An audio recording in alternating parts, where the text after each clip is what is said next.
Welcome to yet another extremely topical and extremely timely EMET webinar devoted to the subject of Qatar. While most people of goodwill are celebrating the warming of relations between Israel and the Sunni Gulf nations, one tiny gas-rich nation should have all of us concerned, and that's the peninsula of Qatar. Last month, U.S.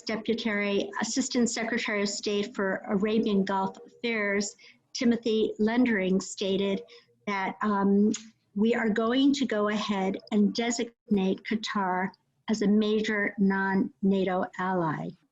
Being a major non-NATO ally means that they are going to be partners with certain benefits in the areas of defense, trade, and security cooperation. Qatar is also very interested in purchasing our highly sophisticated F-35s. Qatar is the Muslim Brotherhood. Please do not forget it. And they have been funding HAMAS, Palestinian Islamic Jihad, ISIS, Al-Qaeda, Jabat al-Nusra, of course, and although they are predominantly Sunni, they have developed an increasingly close relationship with Iran and, of course, Hezbollah. They seem to be equal opportunity philanthropists. Yesterday, a groundbreaking report was released by the Department of Education about undisclosed gifts to our various universities. And for that, I really would like to thank Reed Rubenstein, who's the Counselor General of the Department of Education, as well as Secretary Betsy DeVos. And they said that Qatar has donated almost $3 billion to American universities, and that is what universities have disclosed. Secretary DeVos also said that there are $6.5 billion in undisclosed gifts to universities that they are just beginning to uncover. The Qatar Foundation International is, quote, dedicated to connecting cultures and advancing global citizenship throughout education. The current mission statement states that we engage a global community of diverse learners and educators, fostering global competency and 21st century skills through the exploration of Arabic language and Arabic world societies and cultures. But more than a simple educational foundation, the Qatar Foundation International is a key instrument of Qatari state policy. The CEO and nominal founder of Qatar Foundation International is Sheikh Hind bin Hamad Al Thani, related to the current Emir, Sheikh Tamim bin Hamad Al Thani, and daughter of the former Emir. So at this point, the Qataris have sealed an agreement with the US military, with NASA, and the Smithsonian. And that is according to a report by Alex Van Ness and Ryan Murrow of the Clarion Foundation. And as part of this agreement was also a $26 billion agreement of foreign US-Qatari military cooperation, including a foreign military sales program to help build up the Qatari armed forces. I can think of no one better qualified than Sam Westrop, who's the head of the Islamist Watch program for the Middle East Forum, to tell us a bit more about some of Qatar's not so beautiful activities throughout the West. Sam has written approximately 400 articles on various subjects, but he has done a deep dive into Qatar and some other less laudable activities. So Sam, please take it away. Thank you very much. Thank you, Ms. Stone, for having me. I'm going to be a little cheap and steal an introduction I did the last time I spoke about this topic, which is that were this 10 years ago and we were talking about a malign Middle Eastern actor, we would undoubtedly be talking about Saudi Arabia. We'd undoubtedly be talking about its funding of mosques in the West, its buying up of land and infrastructure in Europe and North America. Everyone knew Saudi Arabia had bought American Islam, had bought European Islam. Everyone knew that Saudi Arabia is using its oil money to advance a nefarious agenda. Qatar, it's not that obvious. We think it is, we're pretty sure it is, but we don't have that same evidence in the way that we knew Saudi was doing. Your local mosque would have a plaque mentioning a Saudi royal family member. Today, your local mosque will not have a plaque mentioning an Al-Thani or mentioning some Qatari group. If Qatar is funding groups in the West, including Muslim community organizations, it's doing it much more cleverly. It's doing it much more perniciously. Saudi Arabia took a very wholehearted approach to buying Western Islam. It aimed to radicalize Western Muslims in a sort of tidal wave of influence. It would fund anyone, not just from Salafi or Wahhabi circles, but from obscure South Asian Islamic sects to strange African Maliki, little sects of Islam that we may not be familiar with. Saudi funded everyone because it wanted to radicalize everyone within the Muslim community. Qatar, on the other hand, doesn't just want to radicalize Muslims, it wants to radicalize you, it wants to radicalize the West, it wants to radicalize our media, our universities, our schools. Qatar takes, odd as this may sound, a slightly diverse, and I think Sarah mentioned equal opportunities earlier, an equal opportunities approach to radicalizing the West. There is a distinctive lack of data as to how they do this. However, there are a few examples, and I think these are worth looking at, and I'll go over them one by one. First off, I think the most obvious example, one of the few obvious examples, is Al Jazeera, an enormous media outlet with many different branches, from the original Al Jazeera in Arabic to Al Jazeera English to its social media platform, AJ+.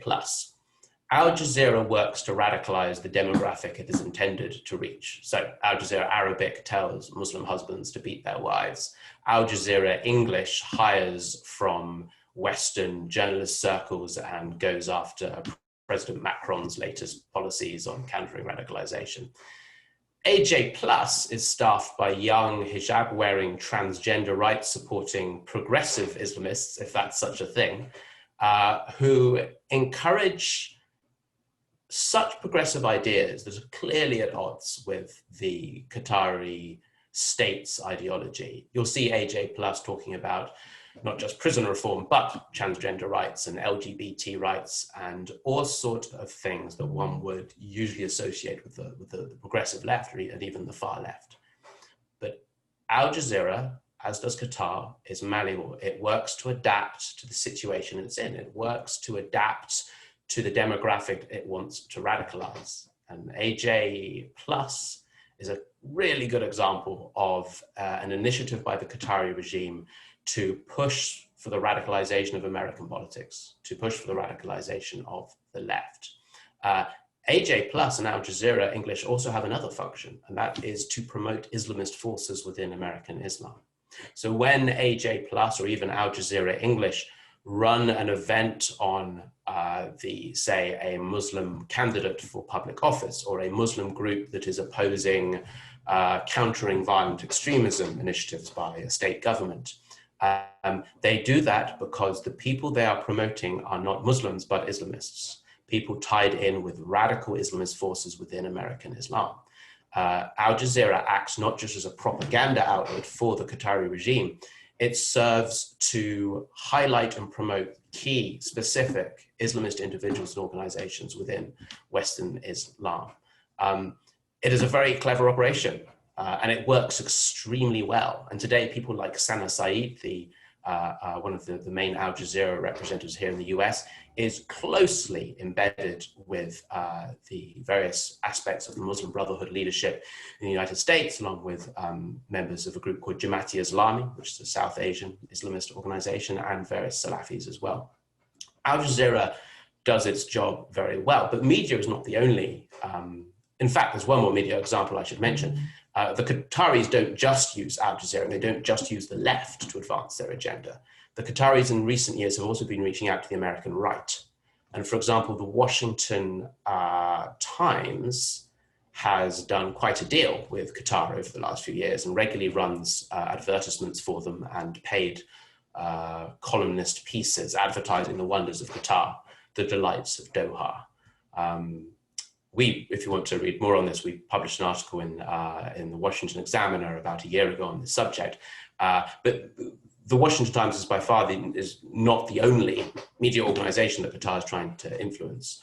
I think the best example, and this is a nice segue into my next instance, is the Qatar Foundation. Now, the Qatar Foundation is really the most important soft power arm of the Qatari regime. I think it's perhaps best known for its involvement with US universities. Just over $1 billion of Qatari money has gone into American universities over the last 10 years. 1 billion, that's an extraordinary amount. And a lot of that money was for American universities to build campuses in Doha. This money, the vast majority of it, was arranged and went through the Qatar Foundation. Run by the royal family, its budget is determined by the Qatari cabinet.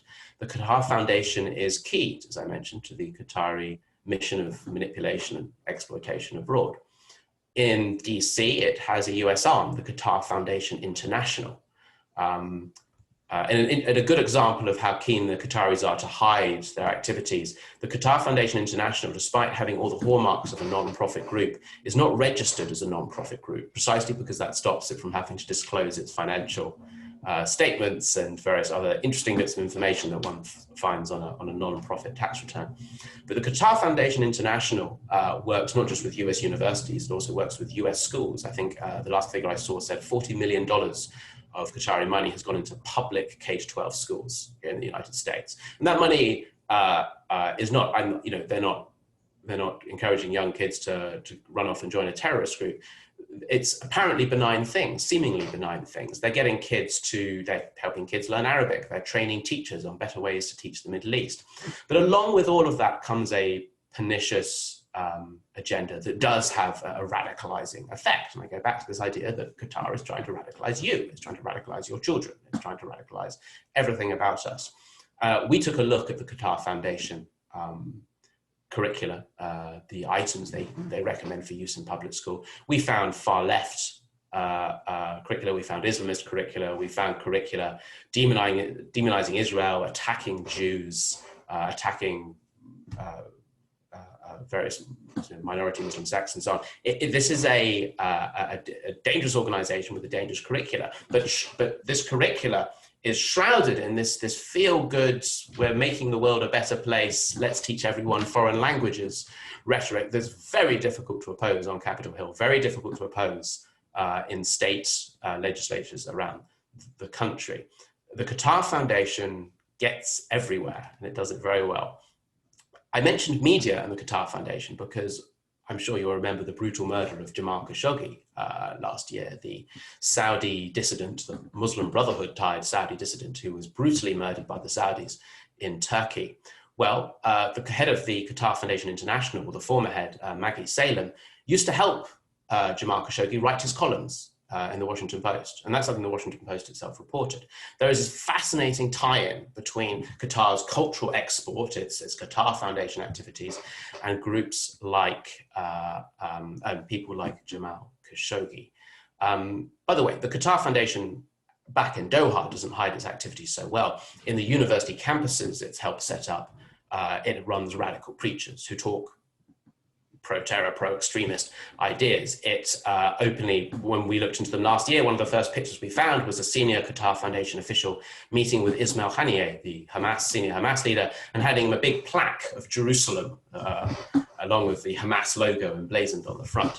Like most Islamists, like Al Jazeera, Arabic being so extreme in Arabic and yet so apparently moderate in English, the Qatar Foundation is very connected to Hamas in the Arab world, and in the US, it's all about peace, love, and language education. I mentioned Khashoggi. Well, there are lots of groups that may be funded by Qatar, but we can't be certain. And one interesting we know Khashoggi was linked to Qatar. And one interesting new group is called Democracy for the Arab World Now. I think I remembered that right, or Dawn, as it's called. This was Khashoggi's planned organization before he was murdered. It's now been established by his friends, by his successors, the new think tank in DC. It's going after, according to the director, Saudi Arabia, Egypt, and the United Arab Emirates, because the founder says these are the countries that are close allies of the US. These are also the countries that are most heavily opposed to the Qatari regime. Its officials are pretty supportive of Qatar and certainly very anti-Saudi. There's every reason to suspect, but for the moment it's just conjecture, that Dawn is Qatari funded. It's also interesting to note that Dawn, some of its officials are firstly huge proponents of the Muslim Brotherhood as a moderating force and an important political voice. But one of their officials, and we have a piece coming out about this sometime in the next few weeks, which I recommend you look out for. One of their officials is a lawyer tied to two previous Al-Qaeda charities. It's a miracle he wasn't prosecuted back in the 2000s.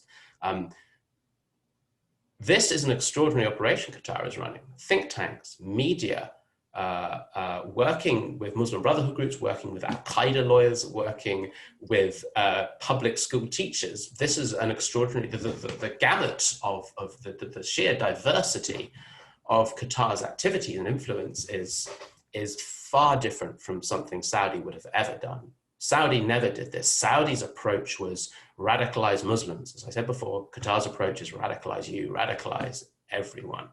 There's one huge aspect I've left out, and that's really American Muslims and Western Muslims themselves. What does that look like then? If Saudi was funding Muslim groups across the board, then who is Qatar funding? Well, Saudi was interesting because it funded groups from South Asia that the Wahhabi clerics within Saudi Arabia considered deviant. They considered their views bid'ah, innovation, and nonetheless, the Saudi state still funded them. Qatar does not fund everyone, from what we know. Qatar specifically focuses on Salafis and the Muslim Brotherhood. Now, the Muslim Brotherhood in America is in quite an interesting state these days. It's no longer directly tied to the Middle Eastern Muslim Brotherhood. It's carved its own path. It's changed slightly. But it seems pretty clear that either Qatar is following the American Muslim Brotherhood's lead or the American Muslim Brotherhood is following Qatar's lead. By that, I mean, just in the way that Al Jazeera has set up this modern progressive face in America, so too has the Muslim Brotherhood. It has increasingly switched to a deeply progressivist set of ideas. There are still more traditional Muslim Brotherhood voices in America, most often tied with groups like the Tunisian Muslim Brotherhood, the Syrian, the Jordanian, the Moroccan. But when it comes to the more traditional sort of Egyptian Muslim Brotherhood groups, the sort of groups that helped set up the main institutions of American Islam, today you find them taking part in gay rights rallies, and you find them talking about, you look at their agendas, their published agendas for, say, upcoming elections and certain proposed policies. There's not a mention of foreign policy or Islam in there. It's about prison reform. It's about minimum wage laws. They're very much part of the sort of the liberal, not even the progressive, but just the liberal agenda, and even some ideas that the right can get on board with. The Muslim Brotherhood in America no longer exists, in my view, as a traditional Middle Eastern Islamist force. It now exists as something entirely new, a strange theo-progressive mix that is thoroughly inexplicable and thoroughly confusing. And the same is true in Salafi circles. We've seen Salafi preachers whose teachers would have said death to the homosexuals. We now see the students saying, long live LGBT rights.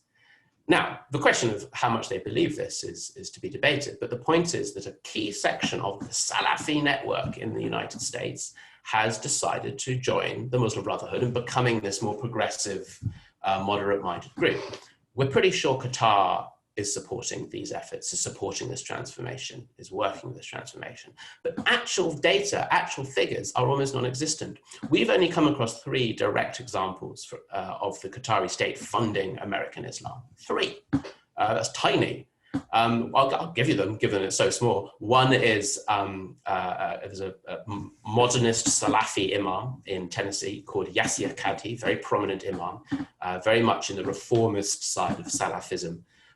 His mosque has been funded by the Qataris which routed money through London for a group called the Nectar Trust. There's an imam in Colorado who's been given a few $100,000 for his mosque. And finally, there's a group called the Qatar Foundation, which is an organization that mostly distributes religious material to people in prison. And they were given $1 million worth of Qurans. Qatar is an enormous country. It is moving enormous financially rather. It is moving billions into the West and billions presumably into Muslim communities. But the actual evidence of it is really not there. And even in data we've seen of Qatari organizations that are funding around the world, we can see millions and millions and millions of dollars going to parts of the world, South Asia, Africa, Southeast Asia, and so on. Thousands of grants per country just from this one regime-connected charity. But in Europe, in the US, very little. There is a little more evidence in Europe itself, and there's a recent book in France that examines Qatari funding, but it's still, compared to Saudi, very little apparent money. So how is this money, how is this support manifesting? Well, we think just as with the upcoming elections, there'll be many groups wanting to sway the election, not by funding the candidate, but by funding the services that benefit the candidate. The same is true of Qatari funding. They're not funding Islamists directly, they're funding the agendas that Islamists carry out. So that's why the Qatar Foundation is so closely involved with schools and universities. It's paying out the money and the grants and arranging the contracts so the Islamists don't have to. We see groups like Western charities with Islamist ties when they work abroad. We notice a lot of their projects are carried out by Qatar regime charities. So in other words, it seems maybe that American Islam in particular is not being directly funded by Qatar, it's being subsidized. And that money is there, but it doesn't take a more direct form. I have no doubt that as the years pass, we will increasingly begin to see more and more evidence of Qatari funding, and it's more the pernicious nature of which will be brought into the light. For the moment, though, where the hell this money is going remains a bit of a mystery. Given that so many Islamists, especially from the Salafi and Muslim Brotherhood circles, are so openly and loudly supportive of Doha, there is no doubt in my mind that there is a clear financial and logistical alliance and connection. Finding exactly how this takes place is a bit of a different question.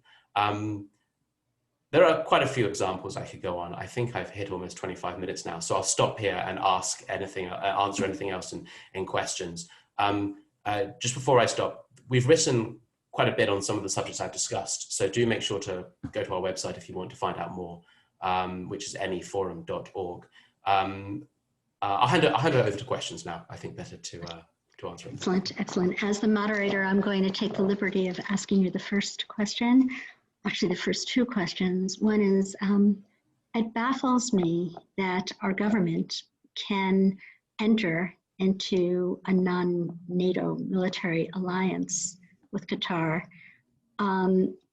This is somewhat of a naive question, but is it just the money? I don't understand how, is it ignorance?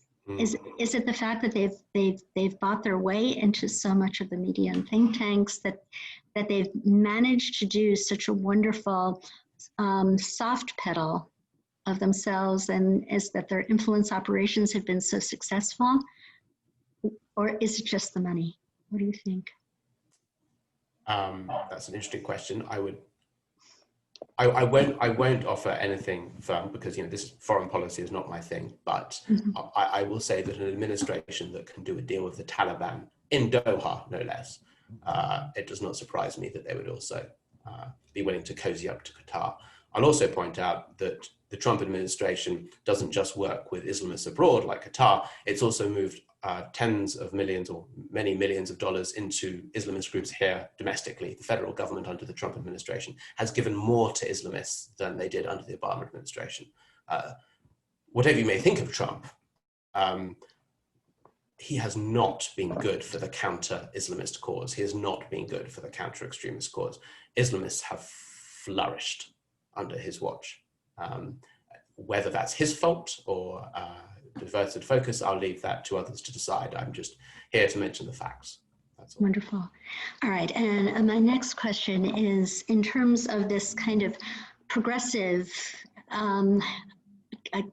agenda that many of the Muslim Brotherhood, Qatari-funded organizations here have adopted, do you think it's real? Do you think it's genuine? Or do you think this is just part of, dawah, to try to... That's the best possible question you could have asked. It's fascinating. And again, this is something we've tried to write on. In most part, no, this is a charade. Take Imam Omar Suleiman. He is perhaps one of the most famous Salafi clerics in the US today. He was at the forefront of the protests over building a wall. He was at the forefront of other immigration stuff. He's even taken part in various sort of gay rights aligned sort of rallies and events. I've seen him talk about the wickedness of the homosexual. I've seen him attack non-Muslims and women and justify concubinage and all these things. I have no doubt that this imam is using progressivism as a shield, as a facade to advance his own agenda. That said, there is a fascinating debate going on right now in the Muslim community, and that is, we've been pretending for the last 10 years to believe certain things that we don't.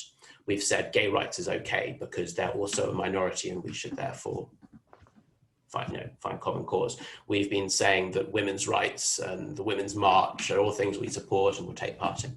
And now our newest generation, our children, have grown up believing that this is real, believing that this is genuine.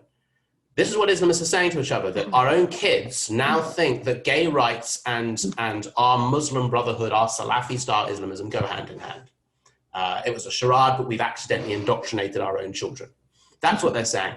And the leading voices about this are the old guard Salafis, the ones who never sort of adopted this progressivist shtick in the first place. And they've said to everyone, especially to groups like CARE, and groups like Engage, which are an Islamist group closely linked to the Biden campaign, they said to them, you are radicalizing our children. Quite funny to hear Islamists talk like this, but this is what they're saying. And what I anticipate over the next, by the way, one of the groups they blame for this, along with groups like CARE and others, is Al Jazeera and Al Jazeera Plus. They see this as a key, a huge problem for them. In other words, these are the old Salafis who say, look, the whole point about Salafism is that it's about revivalism, it's about purism, it's about a pure Islamic ideal that unsullied by modern decadence and corruption. And what have we done? All these young modern Salafi types are now running off and saying that gay rights is somehow all right, or that so other liberal aspect. Of course, the old guard is upset. That's obvious. I think this will lead to a serious split within American Islam. And I think Qatar will have to choose a side.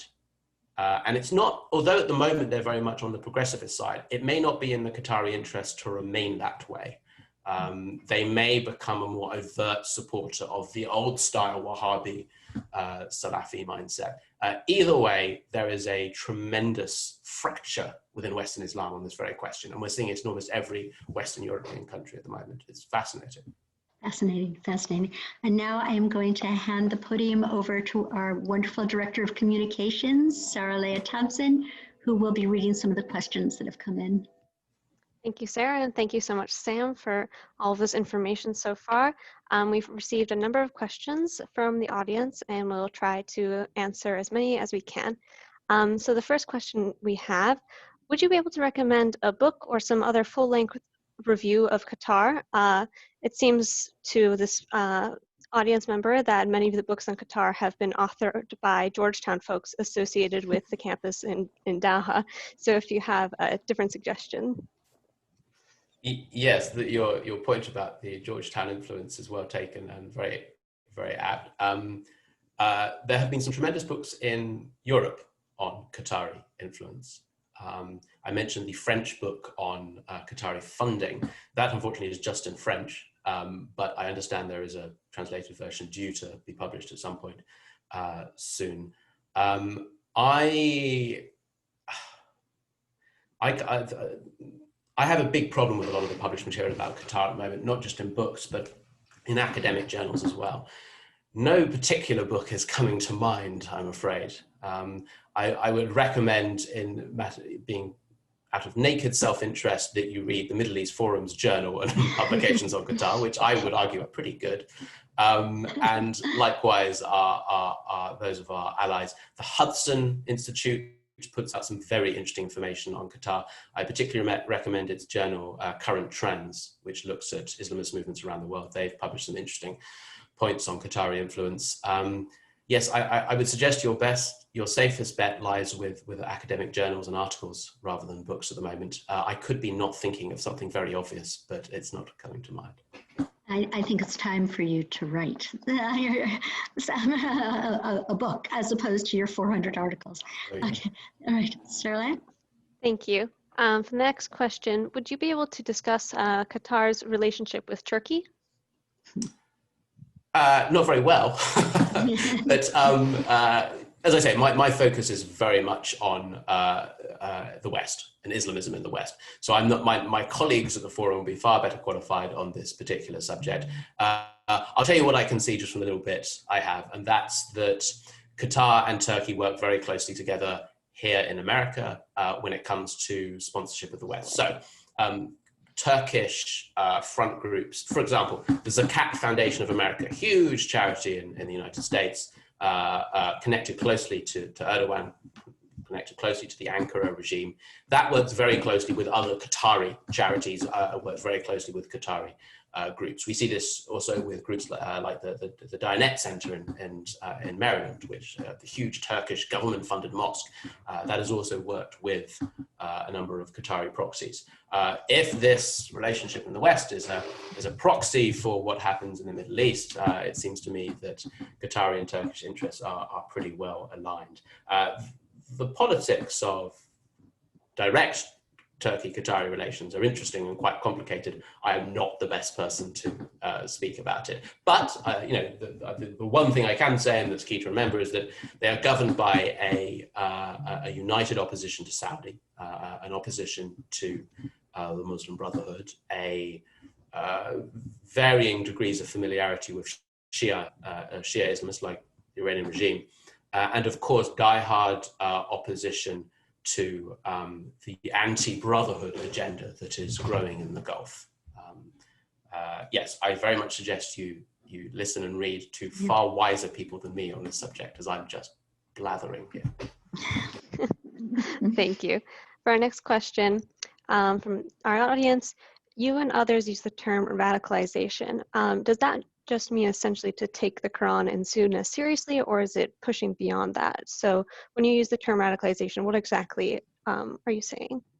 It's a good question. And then actually, this is a subject that has worried and confused governments for the last 20 years. And at various points, American law enforcement has included signs of radicalization, have included things like praying 5 times a day, which to most Muslims, I think they would say, well, that's an obligation, not a sign of radicalization. So if you buy the idea that there's a difference between Islam and Islamism, and I very much do, it's the basis of my work and the Middle East Forum's work, then one has to accept that there will be pious Muslims who pray 5 times a day and who wear a full beard and do other signs that they consider to be more purist, more of the time of Muhammad and therefore of the Sunnah, who are not Islamists, who have no interest in politics, who have no interest in advancing their religiosity and pushing it upon others. These people do exist. And I think a really good example actually at the most extreme end is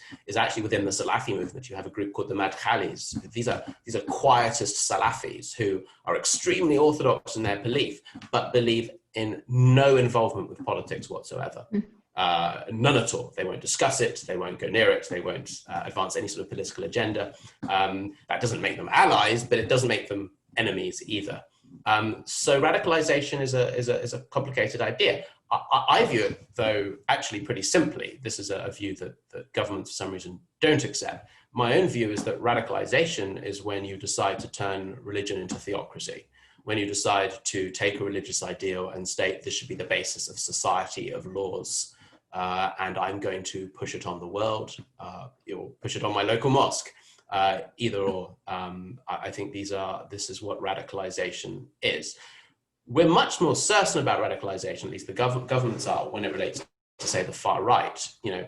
Someone can be, say, a church-going conservative, but then as soon as they say, I don't know, start quoting Mein Kampf, hey, I think they might have been radicalized.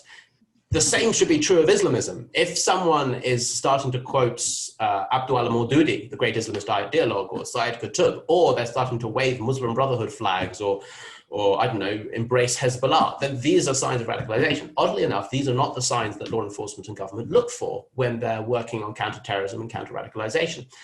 The entire world of countering violent extremism, or CVE, is governed by some pretty stupid ideas in government, including concepts such as, has he recently broken up with someone, or is he upset over Western foreign policy? These are the signs of radicalization that the governments look for.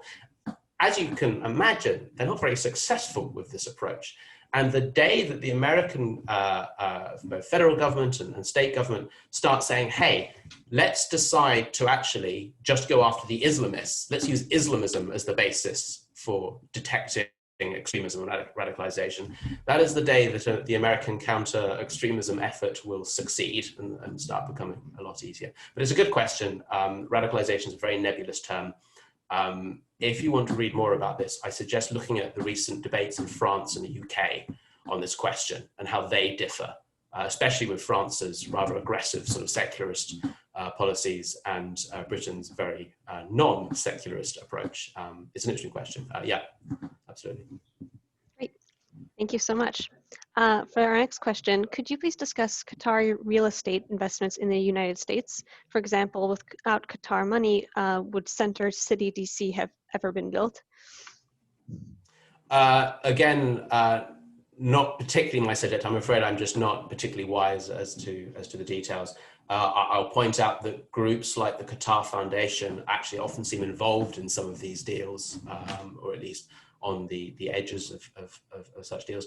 Qatari investment in infrastructure is really interesting, especially in ports around Europe. A lot of seaports and merchant ports in Europe have been bought by the Qataris.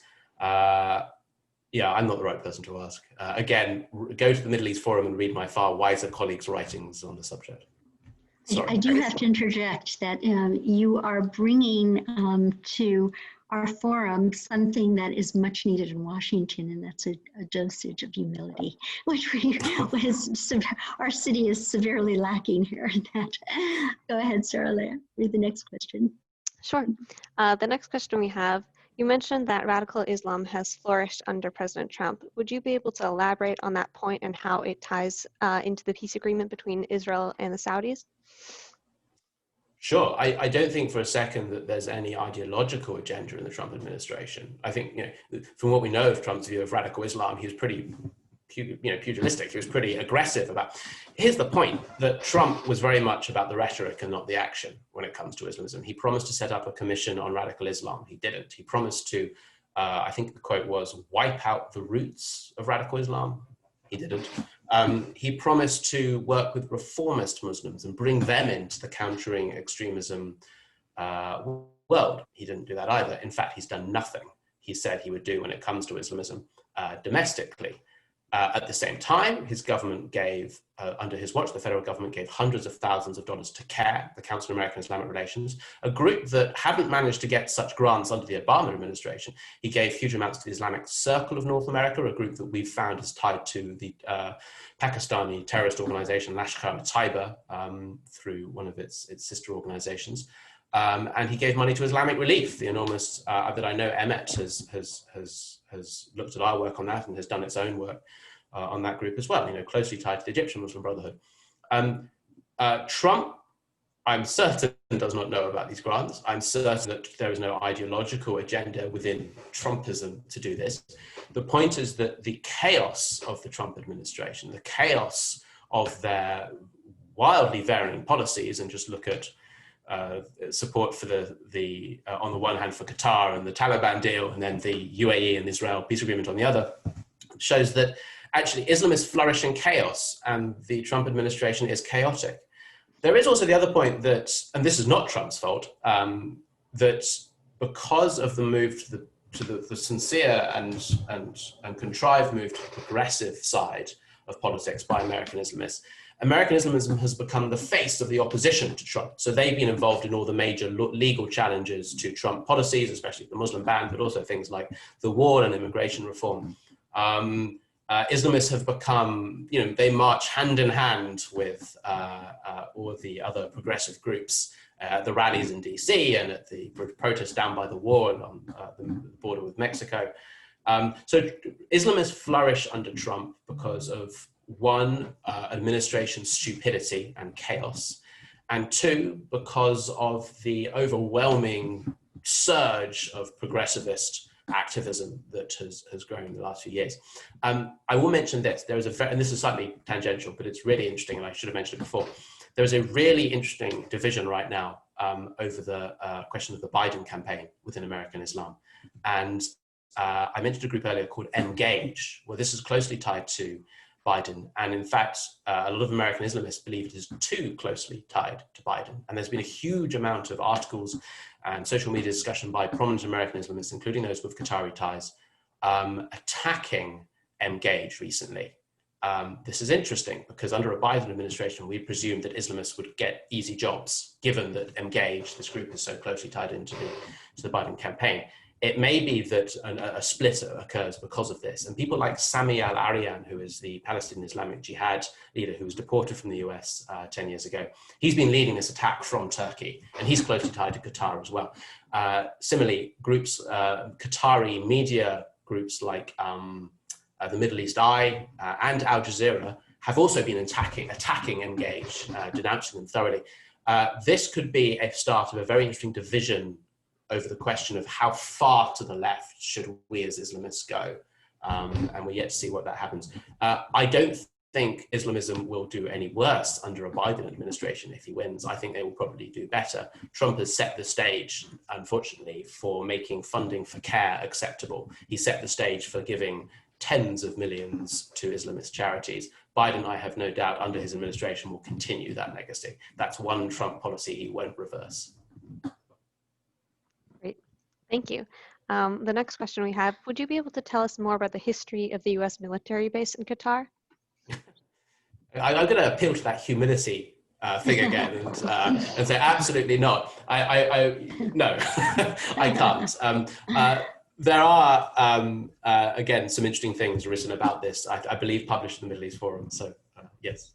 No worries. And then earlier in the lecture, you were mentioning a foundation, and we were asked if you could spell it out, if you recall specifically which foundation. It's not the Qatar Foundation, I presume. Not really. I can't think possibly which foundation this could be. Maybe we were talking about the Al Furqan Foundation. Maybe this is one of the groups funded by Qatar. Al Furqan is Furqan. They don't just run a group that distributes religious material. They also run schools and a few other dawah activities. They're tied in with some pretty nasty Wahhabi clerics as well. Not much has been written about these guys. I keep meaning to, never got around to it, so I will eventually. But if you look into them, Yes, they're pretty overt in their extremism. So just Google them, look at their website, look at their activities. You'll see that this group is essentially an Islamist proselytization movement. Great, thank you. So the next question, why does the government, I assume they mean the US government, not stop or limit the influx of funds to universities without vetting their programs of indoctrination? I think it's a good question. It's something actually that my colleagues at Campus Watch, another project, the Middle East Forum, I believe are looking into. This has been a huge question in Europe for 10, 20 years.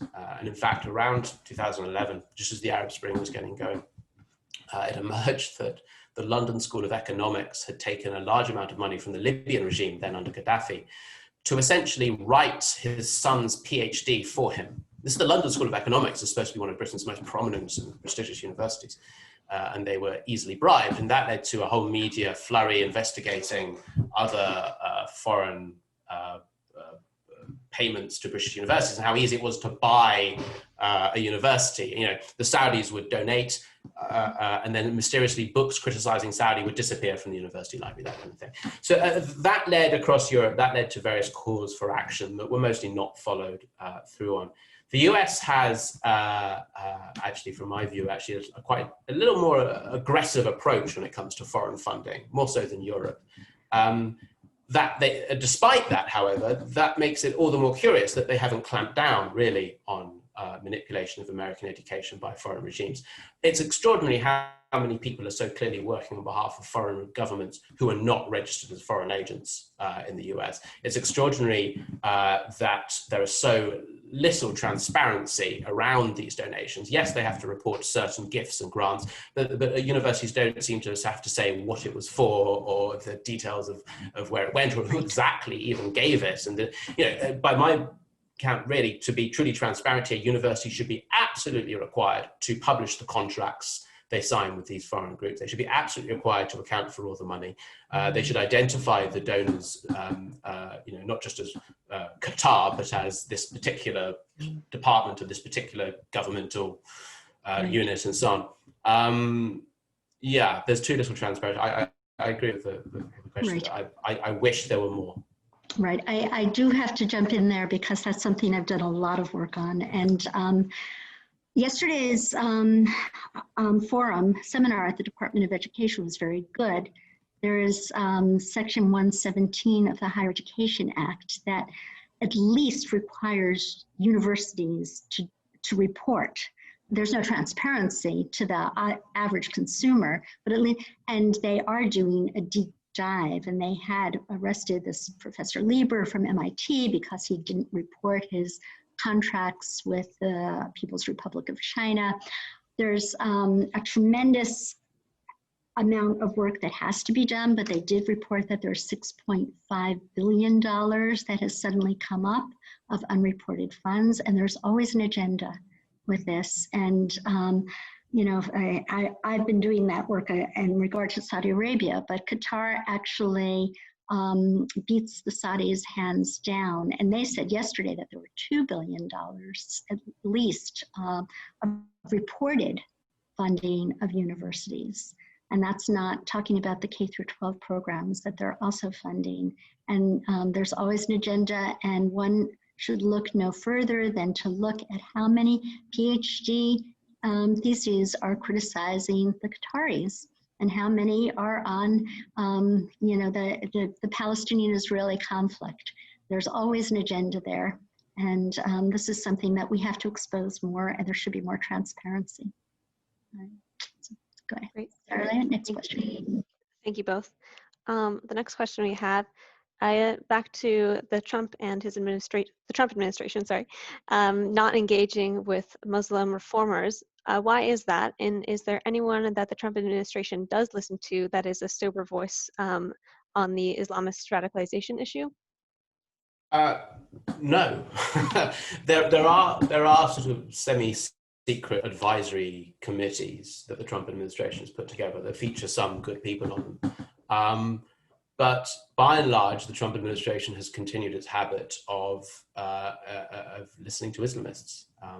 This was apparent from the very start. I believe it was Mohammed Majid, the imam who was at I think one of the very first events that Trump did as president. It might have been the event at the Washington Cathedral, actually. But anyway, from the very beginning to most recently, the Trump administration has preferred to work with Islamists. USAID, the State Department, DHS continue to meet to support Islamist groups. Islamic Relief, as I mentioned, a huge Muslim Brotherhood charity, openly tied to terrorist organizations in the Gaza Strip, as well as to Islamists across the Middle East and in South Asia.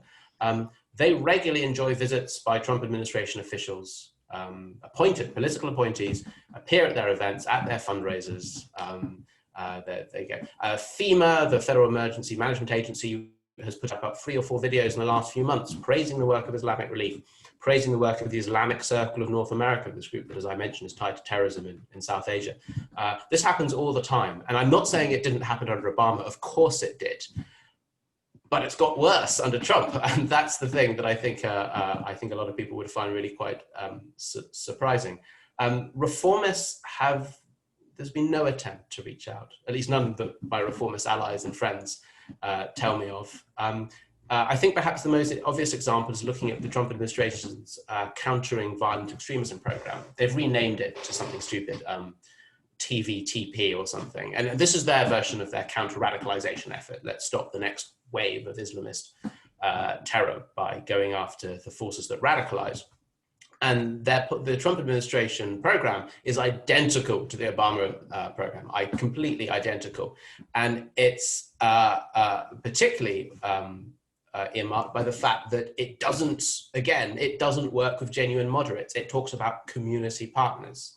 And so who are these community partners? Well, the most recent wave of grants was just announced for countering violent extremism purposes from the Trump administration. And the one Muslim group that's on there has Islamist ties. It's not a reformist group, it's an Islamist tied group. This is a pattern we've seen for the last, since 9/11 with the federal government. It endlessly insists upon employing and funding Islamists in the fight against Islamism. It's always done this. It's always made this mistake. And if anyone hoped it would get better under Trump, it really hasn't. Europe is beginning to realize the error of its ways and beginning to work with reformists and push aside Islamists. Very slowly and far too late, Europe is realizing this. America still has quite a bit of time to correct course, to work with the right people. My worry is if we couldn't get the Trump administration to stop funding Islamism, well, which administration is going to take the lead? Right. That's my worry. Right. I should interject here that this is not made as to be a political endorsement for one campaign over another. I do have to say that a wise friend from Capitol Hill once said to me, never assume that the answer is malfeasance when it's actually usually ignorance. And I think there's just a tremendous amount of ignorance, and it makes the work of people like you in the Middle East Forum, that much more valuable. But we have to make sure that it gets into the hands of the right people. Oh, I agree. I'm certain it's ignorance, but a really quite depressing level of ignorance. It's very depressing. Okay, Sarah Leah, more questions? Yes, we should be able to go until 1. And if this next question is not your domain, no worries. But they are asking to please expand on recent reports in the news that Qatar is interested in a relationship with Israel, especially given how close Qatar has been getting with Israel in general, being that Qatari officials work with Israel when they deliver millions to Hamas in Gaza and try to stop Hamas from firing missiles at Israel. Yeah, I mean, this is Qatar pretending to be the mediating voice of reason. Again, this is not my subject. I think let's not pretend for a second. Qatar is not merely a group working with whoever. They're not an opportunistic country. They're not simply grasping at any opportunity that comes their way. Qatar does everything very carefully. It's important to remember that Qatar is one of the world's 2 Wahhabi regimes. A lot of people forget that Qatar is, the state religion of Qatar is Wahhabism, but it is. And this does guide what they do. It is the reason they work with the Brotherhood. This is the reason they support Hamas and various other terrorist groups. So when they apparently do something that could be construed as reasonable, let us not assume that it is. There is undoubtedly a nefarious agenda behind everything Qatar does. Thank you. For our next question, would you be able to pinpoint who in the US government is responsible for the ties being developed with Qatar? No, no. I think it's partly driven, I'm sure, by the general pro-Qatari view within much of the State Department, perhaps, but also within the Georgetowns of this world. Academic pro-Qatari support is huge. Also, the general left opposition, liberal opposition to Saudi, despite being a great supporter of Saudi for years, and by many of the left, now just suddenly discover that they find it to be an abhorrent country only once Saudi is no longer the main supporter of Western Islamism, I note. Yeah, I don't know who's driving this. I would suggest perhaps it's more a larger political delusion and erroneous thinking than anyone in particular. But again, perhaps one of my colleagues has said something far wiser on this. Great. So refreshing to hear your humility. Okay, thank you, Sarah.